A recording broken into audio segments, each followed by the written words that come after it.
የራስን ማንነት የኔ ቤተ ክርስቲያን የሚለውን የግል ብቃታችንን ወይ ምድራችንን ወይ ቋንቋችንን እንስበክ። ክርስቶስን ብቻ እንስበክ።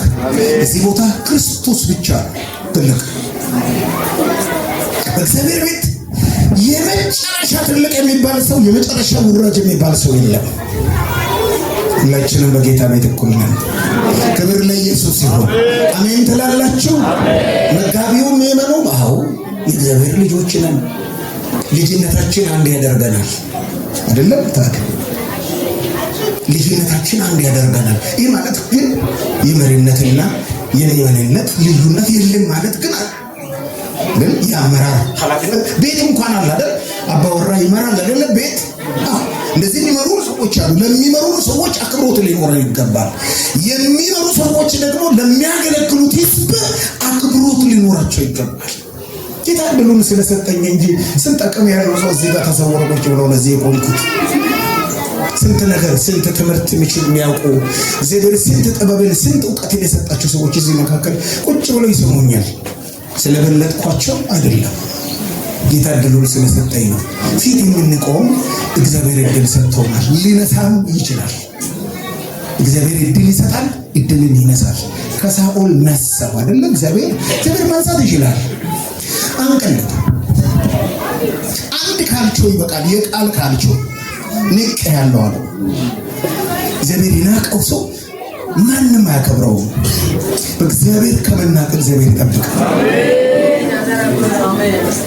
ስለዚህ የኛን ማንነት እንተው። አውቃለሁ የተወለድንበት ባህል አለ፣ መለቀቅ አንችልም። ባህላችንን ማክበር በደል ነው ብዬ አላስብም። ቋንቋችንን ማክበር በደል ነው ብዬ አላስብም። ምክንያቱም ፈልገን መርጠን የተወለድንበት አይደለም። እግዚአብሔር ነው እዛ ማህበረሰብ ውስጥ እንድንወለድ ያደረገን። ስለዚህ ለቤተሰቦቻችን ምን ሊኖረን ይገባል? አክብሮት ሊኖረን ይገባል።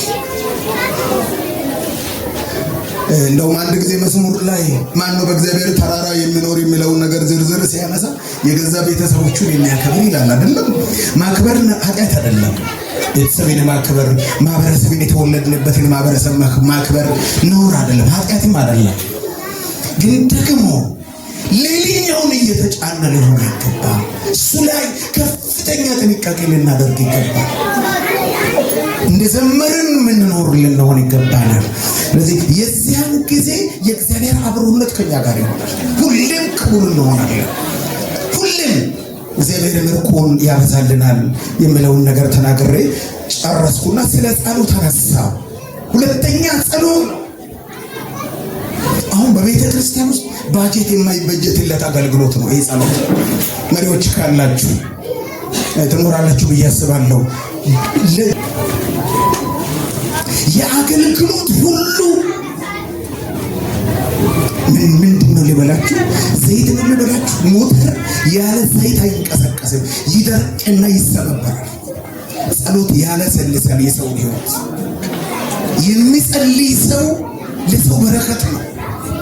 ለሚጸልዩ ሰዎች፣ ለሚጾሙ፣ ለሚንበረከኩ፣ በእግዚአብሔር ፊት ጊዜ ለሚወስዱ ሰዎች ቤተክርስቲያን ትልቅ ትኩረት ልትሰጥ ይገባል። ደግሞ ጸሎት ለተወሰኑ ሰዎች መጣል የለበትም። ሁሉም ምን መጸለይ አለበት። አንዳንድ ጊዜ እግዚአብሔር ሲያሳድገን ሰው በእግዚአብሔር ላይ ያደጋል። አትደጉ በእግዚአብሔር ላይ እንደግ በሌሎችም ነገሮች ግን ስናድግ ድንገት እግዚአብሔር ላይ እንዳናድግ እጅግ በጣም ወሳኝ ነገር ስለሆነ ቤተ ክርስቲያን ለጸሎት ትልቅ ቦታ ልትሰጥ ይገባል። ለሚጸልዩ ሰዎች ቦታ ልንሰጥ ይገባናል። ጌታ አምላክ ይርዳን። ውጤታማ ጸሎት መሰረቶች አሉት። እሱን ቶሎ ልናገርና ወደ ዛሬው ሄዳለሁ። የመጀመሪያ ነገር የእግዚአብሔርን ፈቃድ አስቀድሞ መጸለይ። አሁን ዘንድሮ እግዚአብሔርን የማስገደድ ጸሎት አለ። ታወራለች ነው ጌታ ሆይ ዛሬ ይሄንን ነገር እንዲህ ካላደረክ ቤቴን ጥዬ ጥርግ ብዬ ነው የሚሄደው የሚል ጌታን የማስፈራራት ዘርዘሪህ ጥርግ ብሎ ቢሄድ ጌታ ያደርገው አይደለም። አንተ አይደለም አንቺ እኔ ሰራውት እግዚአብሔር ነው። ይሄንን ዮሐንስ ወንጌል ምዕራፍ 15 ቁጥር 7 ላይ እንደዚህ የሚል ቃል አለ። የምትወዱትን ሁሉ ለምን የሚለው ቃል ብዙ ሰው በተሳሳተ መንገድ ይረዳል። የምትወዱትን ሁሉ ለምን ይሰጣችኋል። ምን ማለት ነው? ምን ማለት ነው? በዛ ቀደም ሲል ቃሎቼ በእናንተ ቢኖሩ የሚል ቃል አለ አይደል? አገልጋዮች ቃሎቼ በእናንተ ቢኖሩ የምትወዱትን ሁሉ ለምኑ፣ እንደ ቃሌ ብትለምኑ ማለት ነው እንጂ የምንወደው ሁሉ። አንድ ጊዜ አንዲት ወጣት ሴት እብዳለች። በቃ ጌታ ሆይ እኔ የሚፈልገውን ነገር ስጠኝ፣ እኔ ሴት መሆን አልፈልግም አለች። እውነተኛ ታሪክ ነው የምነግራችሁ። እኔ ሴት መሆን አልፈልግም አለች እና እግዚአብሔር ይናገራታል። መድረክ ላይ ስትወጣ እንዲህ አጋንንት ያለባቸውን ሰዎች በርቀት ነው የምታውቀውና እንደው ባስኩ ብላ እንደው የሰጠኸኝ አይበቃ ብላ 5 ቀን ጾም ጸሎት ገባች። ጌታ ሆይ አንተ ሁሉን ቻይ ነህ፣ የምትወዱትን ሁሉ ለምኑ ይሆንላችኋል ተብሎ ተጽፏል። እግዚአብሔርን የምሳነው የለም ተብሎ ተጽፏል። ሴትን ወንድ ማድረግ አይሳንህም። አንተ ሁሉን ቻይ ነህ። ሴት መሆን አልፈልግም፣ ወንድ መሆን ነው የምፈልገው። አንድ ቀን ብትጸልይ ሴት ነች፣ ሁለተኛ ቀን ብትደግምም ሴት ነች፣ ሶስተኛ ቀንም ጨመረች ሴት ነች። በኢየሱስ ስም ነቀልኩት። በኢየሱስ ስም የተነቀለ ይሁን። የተተከለ ምንም የተነቀለ ነገር ሳይኖር 5 ቀኑ ይልቅ አጎረፈች በጌታ ላይ። ራሷ የመሰከረችልኝ ነው የምነግራችሁ። ዝም ብሎ አይደለም፣ በአካል ማቃት ይሄ ናትና ሀዲይኛ ነው የምትናገረውና ስሙን ድንገት አይታወቅም። ሰው አይጠፋምና ድንገት ሰው ዘመድም እዚህ ውስጥ ሊኖር ይችላል። አይታወቅም እኮ እዚህ ሰው አይኖርም አይባልም። ስለዚህ ስሙን አልጠራምና አንድ የቤተ ክርስቲያን ቄስ ጋር ሄደችና እኔ እግዚአብሔር ጉድ አድርጎኛል፣ አምኜ ለምኜ አልሰማ ብሎኛል አለች። ቄሱ እንደዚህ ብሎ ጠየቃት። ምን ነበር የለመንሽው አላት። እግዚአብሔር ወንድ እንዲያደርገኝ።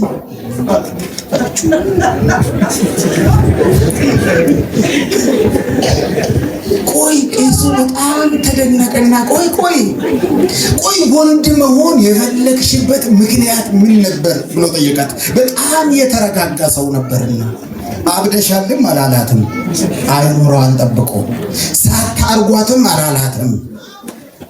ምክንያቱም ጥሩ ነገር ያላት እህት ነበረች። እንዲህ ያለች ሲሆን ጠራችና አንተ የምታየውን ይሄንን ጸጋ እግዚአብሔር ሰጥቶኝ እኔ አንድ ወንድ አግብቼ እኔ ልጅ ወልጄ ቤት እንድቀር ነው አለች። እኔ በዚህ ጸጋ ዓለም ዙሬ ማገልገል እፈልጋለሁ። እቺ ሴት ራስ ወዳድ ነች። እንዴት በሉ እሷ ወንድ አግብቶ መውለድ አትፈልግም፣ ግን ወንድን አግብታ መውለድ ትፈልጋለች። አይታችሁ ግን በደንብ ተረታችኋል ሐሳቤን። ራስ ወዳድ። እግዚአብሔር በወንድ ጉልበት አይገለገልም። አሜን ትላላችሁ ሴቶች? እግዚአብሔር በወንድ ጉልበት በወንድ አቅም አይገለገልም። እግዚአብሔር በምኑ ነው የሚገለገለው? በጸጋው በመንፈሱ ነው። ያም ቄስ የኔት ተሳስተሻል። እግዚአብሔር አንቺን ሲፈጥርሽ አልተሳሳተም። እግዚአብሔር አዋቂ ነው። አንቺ ዛሬ ሴት ነሽ፣ ነገም ሴት ነሽ፣ ለዘላለምም ሴት ነሽ። ስለዚህ ሴት በመሆንሽ አመስግኚው አላት።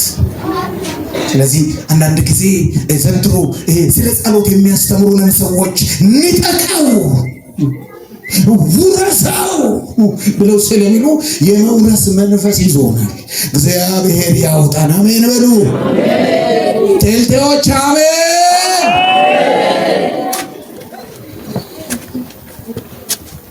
ጸሎት ምን አለው እያለው መሰረቶች አሉትና አንደኛ ዮሐንስም ላይ ምዕራፍ 5 ቁጥር 14 ላይ እንደ ፈቃዱ አንዳች ብንለምን ነው አይደል የሚለው?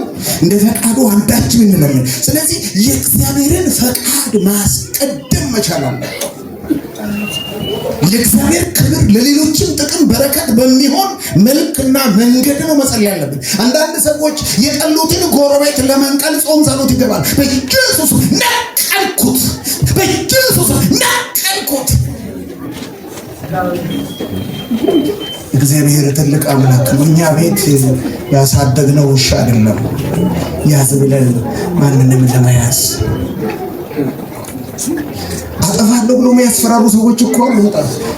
እግዚአብሔር ወንድሜን ፓስተር ታዴን እንደሚወደው ይሄድ እኔን ይወዳኛል። ታዴን ስለጠላሁት ብቻ ንቀለው ስላልኩት ይነቅላል። እንደው እግዚአብሔር ሕፃን ነው? እንደው እግዚአብሔርን እንወቀው በደንብ። ሄሎ ደልዳዎች ልክ ነኝ አይደለም? እግዚአብሔርን እንወቀው። እኛን እንደሚወደን ያህል እኛን የሚገፋንን ሰው ጭምር ይወደዋል ጌታ። ስለዚህ ጸሎታችን ጤናማ ሊሆን ይገባል። ቤተክርስቲያን ጤናማ ጸሎት ሊኖራት ይገባል። ሁለተኛ ነገር በእውቀት ላይ የተመሰረተ የእምነት ጸሎት መሆን አለበት። ጸሎት የእውቀት የሌለው ሊሆን አይገባም። የእውቀት ጉዳይ አይደለም፣ የማወቅ ጉዳይ አይደለም፣ የእምነት ጉዳይ ነው። ያለ እውቀት እምነት ከየት ይመጣል? ሄሎ እውቀት በሌለበት እምነት ከየት ይመጣል? የእግዚአብሔርን ቃል ስናውቅ እግዚአብሔርን እናውቃለን። እግዚአብሔርን ስናውቀው እናምነዋለን እንጂ ያለ እውቀት እምነት የሚባል ነገር ሊኖር አይችልም።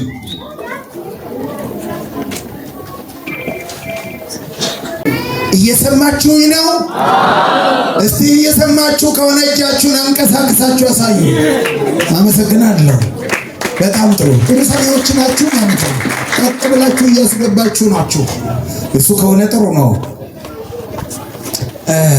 ይሄ አንደኛ ነገሥት ምዕራፍ 18 ከቁጥር 30 ጀምሮ የምንመለከተውን አንድ ታሪክ ላንሳና ኤልያስ እግዚአብሔርን ያውቀዋል።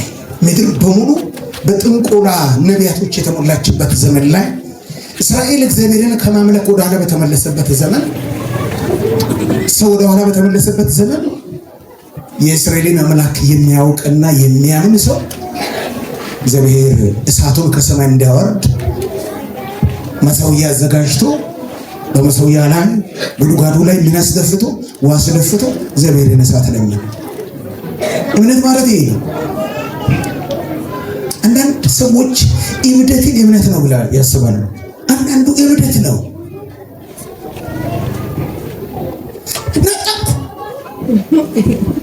ነፋስ እንጂ አሁን ነፋስ እንኳን አልተያዘም አይደል? ምን ነጠቅኩኝ? አንሞኝ በሰል እንበል። እውቀት ይኖራል። ወሬ ጉዳይ አይደለም፣ የውስጥ ጉዳይ ነው፣ የነፍስ ጉዳይ ነው። ስለዚህ በእምነት ላይ የተመሰረተ በእውቀት ላይ የተመሰረተ እምነት ሊኖረን ይገባል። ጳውሎስን ስትመለከቱ በፊልጵስዩስ ከተማ በእስር ቤት 16ኛ ምዕራፍ ላይ ቁጥር 25 ጀምራችሁ ስትመለከቱ በእስር ቤት ነበሩ እና እጃቸውና እግራቸው በእግረ ግንድ ውስጥ ገብቶ ምን ሆኖ ነበር ይላል? ታስሮ ነበር ይላል። እየጸለዩ በዜማ ጌታን ምን ያደርጉ ነበር ይላል? ያመሰግኑ ነበር ይላል። እምነት ይሄ ነው። ታስሮ ለምን አቀበኛ? ቅድም ወንድማችን ሲያስዘምረን አብረን ስናመልክ በነበርንበት ጊዜ እያጨበጨበን ነበር፣ እኛም እያሸበሸብን ነበር። ማሸብሸብ አይችሉም፣ ግን በእምነት እግራቸው በእግረ ግንድ ውስጥ ነው፣ እጃቸው ታስሮ እግዚአብሔርን ማመስገን በጀመሩ ጊዜ ድንገት የወህኒው መሰረት ምን ሆነ ይላል? ተለወጠ ይላል። በሮች ምን ሆኑ? ተከፈቱ ይላል። የሁሉም እስራት ምን ሆነ? ተፈታ ይላል። ይህ እውቀት ነው። በዙሪያቸው ያለውን በሙሉ ምን አድርገው ከእግዚአብሔር በታች እንደሆነ አድርገው ስለተመለከቱ እግዚአብሔርን በማመስገን ነበር የጸለዩት። ሌላና ሶስተኛ አለመታከት ነው። ለምንን ሰማይ እንደ ናስ ዝግ ሲሆንብን ተስፋ ለመቁረጥ አንዳንድ ጊዜ ጸሎት እጅ በእጅ አይደለም በዱቤ ሰምታችሁኛል። ምንድን ነው ያልኳችሁ? ጸሎት ብዙ ጊዜ እጅ በእጅ አይደለም ዱቤ ሽጣችሁ ተቋላችሁ። እኔ ዱቤ ሽጬ አውቃለሁ። ለሳምንት አባቴ በአህያ ጭኖ ነው ጤፍ በወላይታ ውስጥ አንድ አረካ የምትባል ከተማ አለች ከከምባታ የ4 ሰዓት መንገድ ከሱ ጋር አብረን እንሄዳለን። እሱ 4-5 አህያ ይጭናል፣ እኔ አንዱን አህያ ይጭናለሁና ነጋዴው ቀድሞ ከሌሎች ሰዎች ገዝቶ ጨርሰው ገንዘብ ጨርሻለሁ ይለናል። የዛን ጊዜ ሳምንት መተን እንወስዳለን ብለን ጤፋችንን እዛው ሰውየው ጋር ገልብጠን ሸራ ይዘን ወደ ቤት ማምጣት ዱቤ ነው። ሰውየው ታማኝ ነው፣ ፈቃድ ያለው ታማኝ ነው። ትኬት ይሰጠናል። ጸሎት አንዳንድ ጊዜ አልፎ ነው ጸሎት በቅጽበታዊ ምላሽ የሚኖረው እንጂ ጸሎት ይቆያል። ለዚህ ነው ዳዊት እንደዚህ ያለው ቆይቼ የእግዚአብሔርን ደጅ ጠናሁ፣ እሱም ዘንበል አለልኝ፣ ጩኸቴንም ሰማኝ፣ ከረግረግ ጭቃ ውስጥ አወጣኝ፣ እግሮችንም በድንጋይ ላይ አቆማቸው፣ አረማመደንም ምን አደረገ? አጸና። ሃሌሉያ! ጸሎት ስለቆየ እግዚአብሔር ስላልመለሰ ስላልመጣ ተስፋ አለመቁረጥ ነው። አሁንም መጸለይ እኔ የአንተ አገልግሎት ከሌላ ሰው አገልግሎት ምንድነው ልዩነቱ ተብዬ አውቃለሁ። ጮክ ምን አመጣ ተብዬ አውቃለሁ። ሰዎች እንደው ቀንስ እንጂ ምን አመጣ? እንደ ሌሎቹ ነው። ምን አመጣ? ምንም አዲስ ነገር አላየሁበትም አለች የገዛ እናቴ። ሰዎች ቢናገሩ ስለተናገሩባችሁ፣ ሰዎች ተስፋ ስላስቆረጡባችሁ፣ በእናንተ ምክንያት ንግግር ስለተጀመረ ተስፋ አትቁረጡ። እግዚአብሔር አንድ ቀን ይመጣል። ተገልብጧል ታሪክ፣ ሌላ ነገር ተፈጥሯል። ንጉሡ እግዚአብሔር መስቀሉን ወዶታል። ታምር ነው፣ ድንቅ ነው፣ ይሰቆመ በእግሩ ተወራ በምድር ላይ በአምላኩ ስም መክበሩ። እቺ እንትና ናት እንዴ? አይደለችም። ራሷ ናት ትመስላለች እንጂ አይደለችም እስክትባሉ ድረስ የክብር አምላክ እግዚአብሔር ይመጣል። ታሪክ ይገለባበጣል፣ ይለወጣል። ታውቃላችሁ ድሮ ይሄ በተለይም ጀርመን ጣቢያ ላይ ማታ ወደ 10 ሰዓት አካባቢ ነው ምናምን 50 ደቂቃ አካባቢ ላይ ኮርት ይቀየራል። ጀርመን ጣቢያ ይገባና ምን አማርኛ ትሰማላችሁ? እግዚአብሔር ይውላችሁ በጸሎት የህይወትን ኮርት ይቀይራል፣ የአገልግሎትን ኮርት ይቀይራል። ያልተጠበቀ ያልታሰበ ታምር ይሆናል።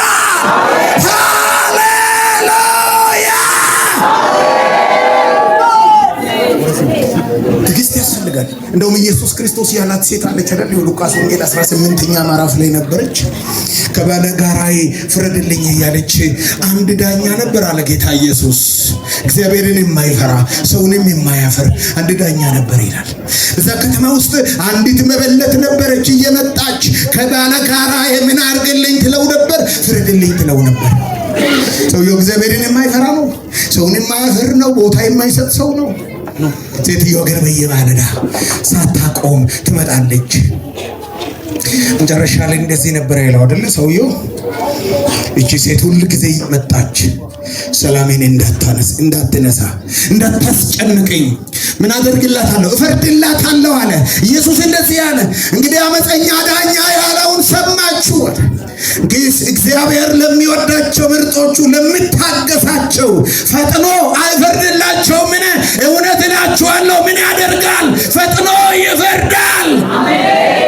ዛሬ ወገኖች እዚህ እናንተ ፊት የቆምኩት ተምሬ መጥቼ አይደለም።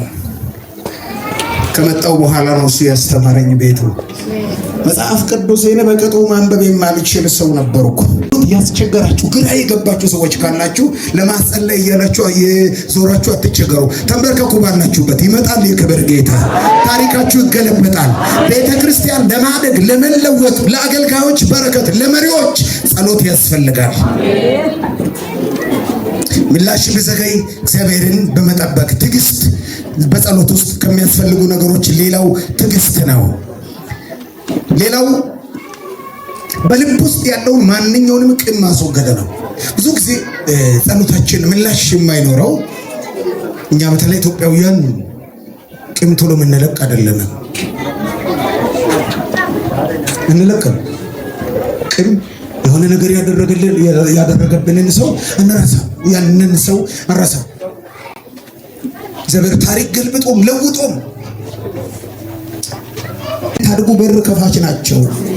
የሚነኳችሁ፣ የሚጎዷችሁ፣ የሚያቆስሏችሁ ሰዎች ለጊዜ ያቆስላሉ እንጂ ካላችሁበት ሁኔታ እንድትወጡ አላርም ናቸው፣ ማንቂያ ናቸው።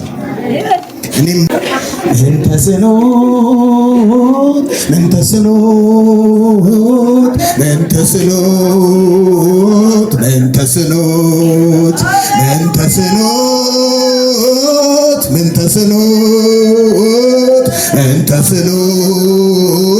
ምን ተስኖት ጎልያድን የዘረረው ምን ተስኖት ባህሩንም የከፈለው ምን ተስኖት የፋርዖንን ሰራዊት ምን ተስኖት ያደረገው የዋዕራት ምን ተስኖት ኤልሻዳይ አምላክ ነውና የምሳነው የለምና ምን ተስኖት እንበለው እንደምከኘው ያነነው። ሃሌሉያ!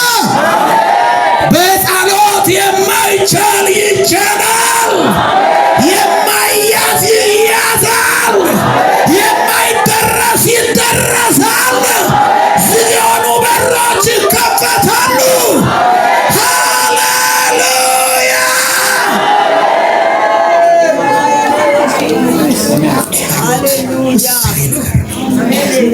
እግዚአብሔር ደግሞ ሲረዳኝ በጣም የምትጸልይ ሚስት ሰጠኝ።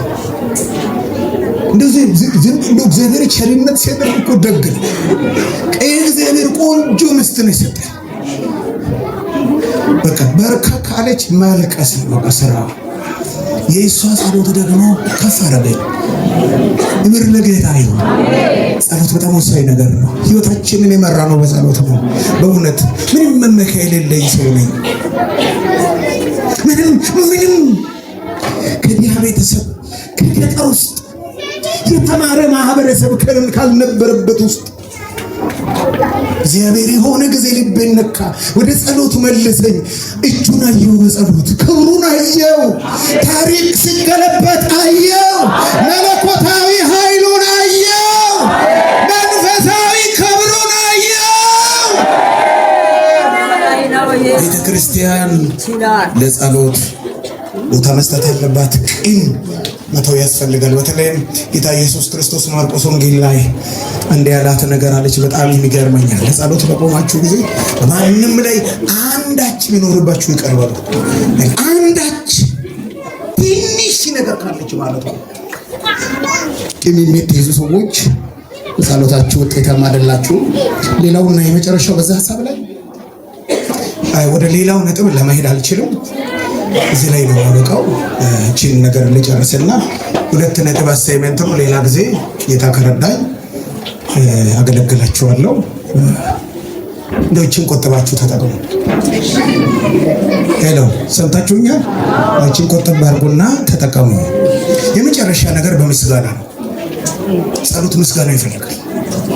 ሁሌም እየየ ማለት ነው። ዛሬ ስራዬ ጌታ ሆይ አሁን ስላለው በህይወት ይሄ ሁሉ ተግዳሮት እያለብኝ፣ ይሄ ሁሉ ጫና እያለብኝ፣ ይሄ ሁሉ ፈተና እያለብኝ፣ ይሄ ሁሉ ተጋርጦብኝ፣ ይሄ ሁሉ ጉድጓድ ተቆፍሮብኝ፣ እንደዚህ አይነት ሰይፍ ተስሎብኝ አንተ ብቻህን እየተሸከምከኝ፣ አንተ ብቻህን እያገዝከኝ ዛሬም በህይወት በመኖሬ አመሰግንሃለሁ።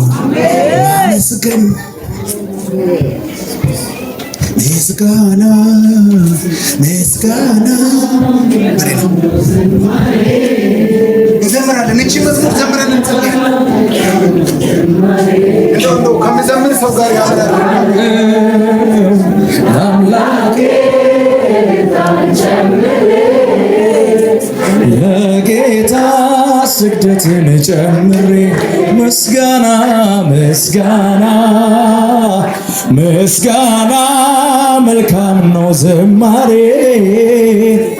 ምስጋና መልካም ነው ዝማሬ ሰዋለው ሰዋለው ለአምላኬ እልልታን ጨምሬ ለጌታ ስግደትን ጨምሬ